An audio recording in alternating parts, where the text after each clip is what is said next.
mention Nathan Sting. He was very happy when he learnt that Armour was only 5'4" and 3/4. Johnny Armour, tight at the weight, took 2 attempts to make it last night, and he's been making it for years. Well, they've been around and around the block. Look how many fights, look how many rounds boxed, almost equal there. Neither a big puncher. So I think we can expect this to go rounds and maybe down to the wire.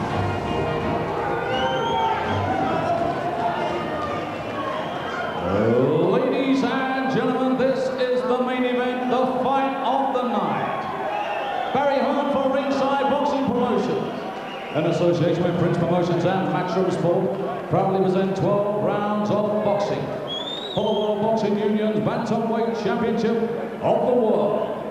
Sponsored here by PokerMillion.com for a great game of online poker, and a very warm welcome to our viewers joining us live and exclusive here on Sky Sports. You've joined us for the very best ringside seat in the business. All the officials have been appointed by the WBU President and Supervisor, John Robinson Norda. Timekeeper appointed by the British Boxing Board of Controllers, Mr. Bob Edgeworth of Bromley. Our 3 scoring judges from Cape Town, South Africa, Howard Goldberg. From France, Jean-Louis Legland. And from Crawley, England, Reg Thompson. Referee in charge of the action from Leeds, England, is Mr. Mickey Van. Ladies and gentlemen, they are the officials. Here are the contestants.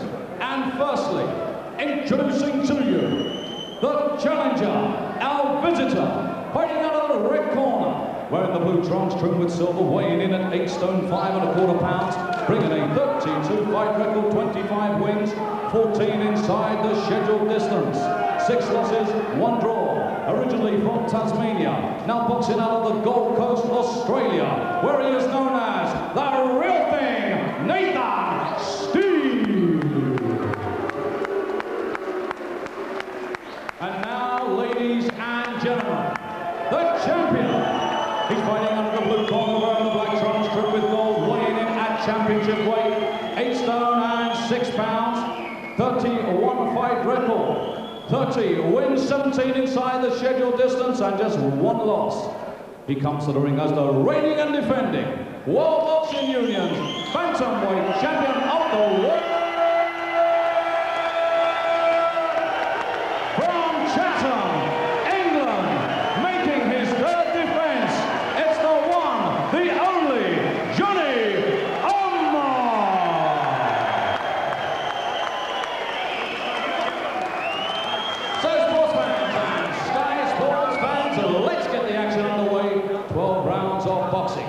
The World Boxing Union's Bantamweight Championship of the World. Thank you.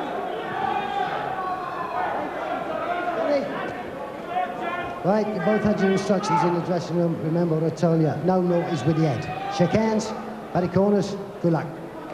Well, they may have whipped us on the cricket fields.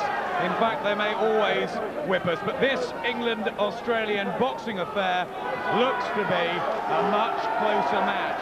Our leading 8 stone 6 man, the long-standing, long-reigning Johnny Armour against their top bantamweight, Nathan Sting. 63 fights between them, bags of experience and ability. Could be a cracker. The slight worry to southpaws who do like to think tactically.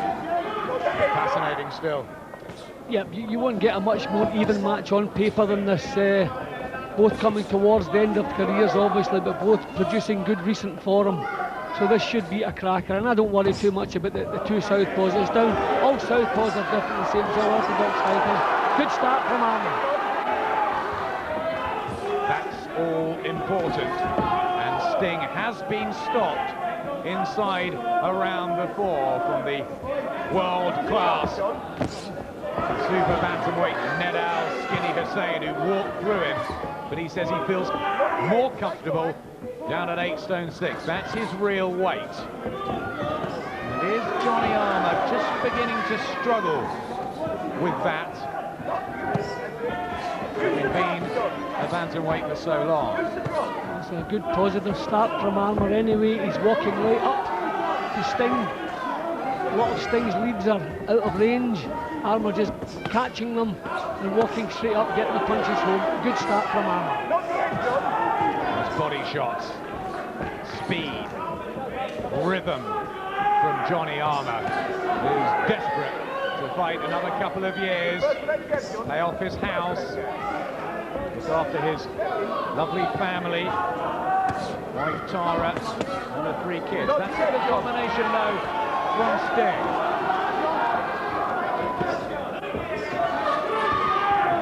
I think Sting's tactics pretty much what we expected. Tried to work from the outside, get the punches home and get back out again. Bit of success as we come into the 3rd minute of the round.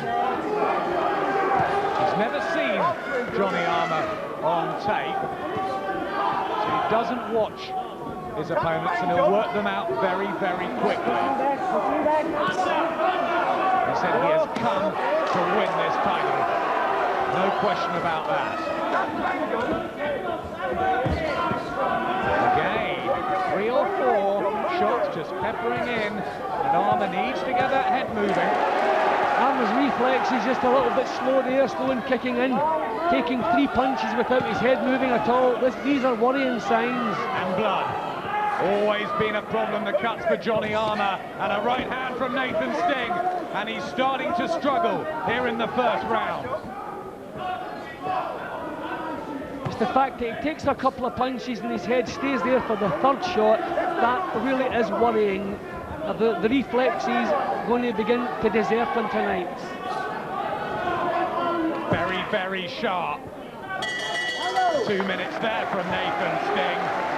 And, well, Johnny Armour, is this the end of the long road? What a night for Terry Toole. He's been with Johnny Armour for 6.5 years. He's seen Colin Dunn, his other great man, destroyed. So hard this could be. Yeah, well, it's maybe a little bit early for the panic signs. He started the round very well, but what impressed me was the fact that Sting was so cool. Nothing that Armour did in the 1st minute or so when he was looking the part, nothing really impressed him. He just kept his cool and they come back with excellent work in the last minute. Which Nick's on my card. The most alarming thing is the fact that he was taking shots and his head wasn't moving even after he had taken them. Now go and answer him. Take them shots in. Be busy on him. Mark Rowe there. Terry Toole with the advice. 2nd round. WBU 8 stone 6, 118-pound title. 3rd defence for Chatham's Johnny Armour, who had those terrific battles with Francis Poufo, who's ringside tonight to watch his old friend and foe. And Nathan Sting, in fight number 33, he said he's been boxing for 20 years. He said he's had the ups and downs, but this is his time. He's been so confident all week. Armour on the attack. A young-looking 38 Sting, very quick, his reflexes are good, nice little right hooks behind Armour's guard, and Armour reaching with his punches now.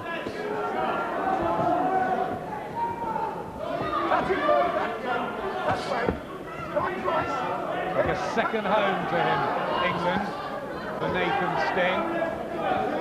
He was beaten by Neil Swain and Paul Lloyd, but he did upset the apple cart and take a point win at Bethnal Green over Stephen Oates. Armour backs him up.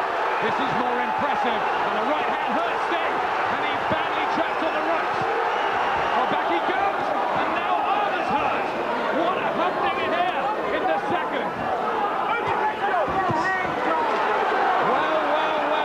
We had a fast, furious 2nd round with Joe Calzaghe and Byron Mitchell last week.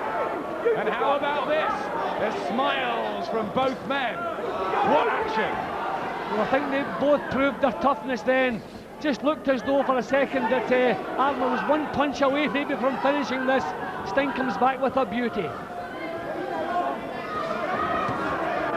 who has the mental advantage now.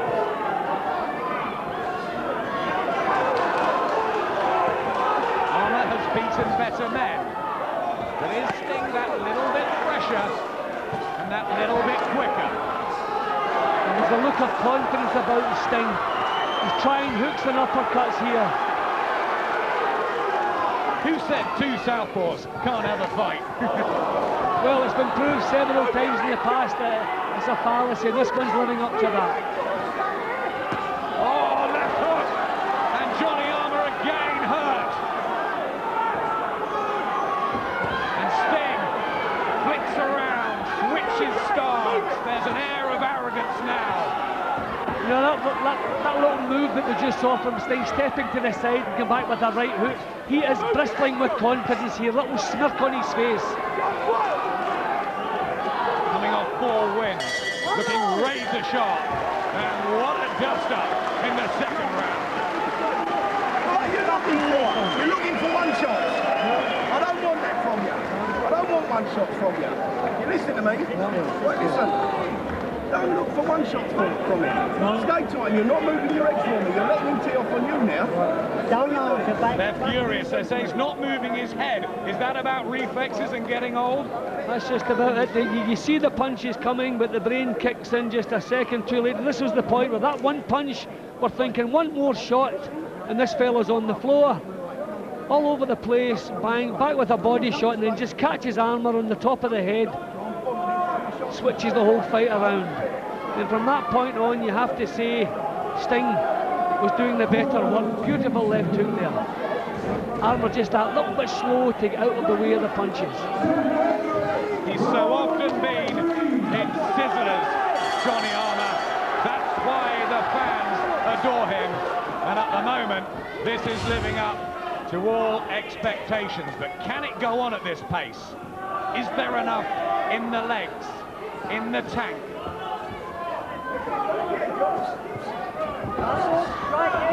Again, combination from Sting and the defence. Is he just moving better for you? Well, as I said earlier, he just looks so young for 30. He's quick, he's sharp, his tactics are right, and Johnny's just that little bit slow in everything he does. He's telegraphing his own jab, so it's being countered, and Sting has the confidence now to put punches together. Tries to come back with a left hook of his own. He's always had a good chin, Johnny Armour. The only man to stop him and beat him was the world-class Carlos Navarro, who interestingly was also a southpaw. Armour's reactions are definitely just that little bit late in kicking in. I think he must want this fight to reach the halfway stage, slow down a little bit, then maybe his strength can come into play.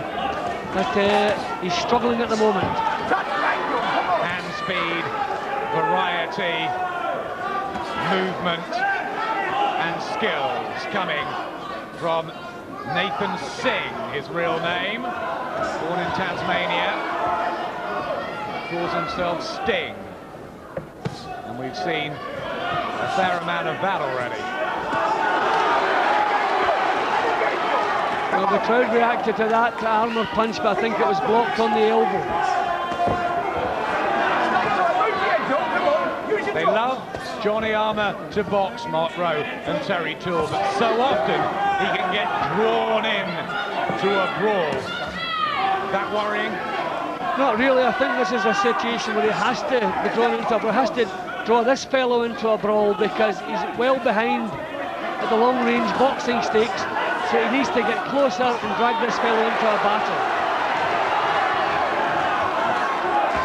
Heart, spirit, tenacity, never been a question for the underrated Chatham southpaw.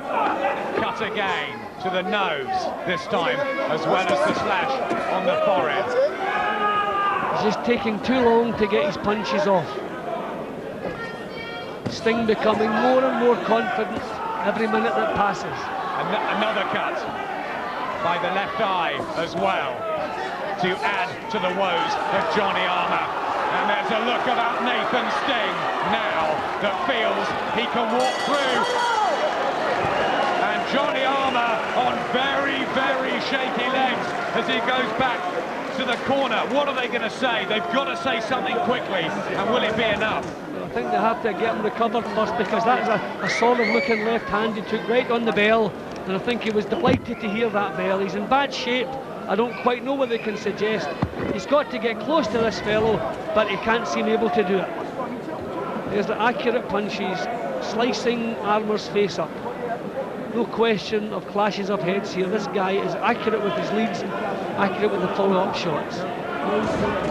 Don't keep chasing him. He wants you to do that. You've got to try his legs. Stay there, get your legs down, but you must move your head, son. You must move your head. Right? If you're chasing him, you use your legs up. Worried wife Tara and daughter Shannon with her. Come here. Head move, John. Head movement, please. Come on, son. Desperately wanting the man they love to come up with something. But it is, at the moment, all going wrong. This could be a very sad boxing night. We've seen Colin Dunn go. The curtain down. Is it all going to happen for Johnny Armour? And if Sting sticks with these tactics, as I'm sure he will, I think Armour's going to become more and more frustrated, force the fight more and more, and probably punished for that. Just can't match this little fellow for speed.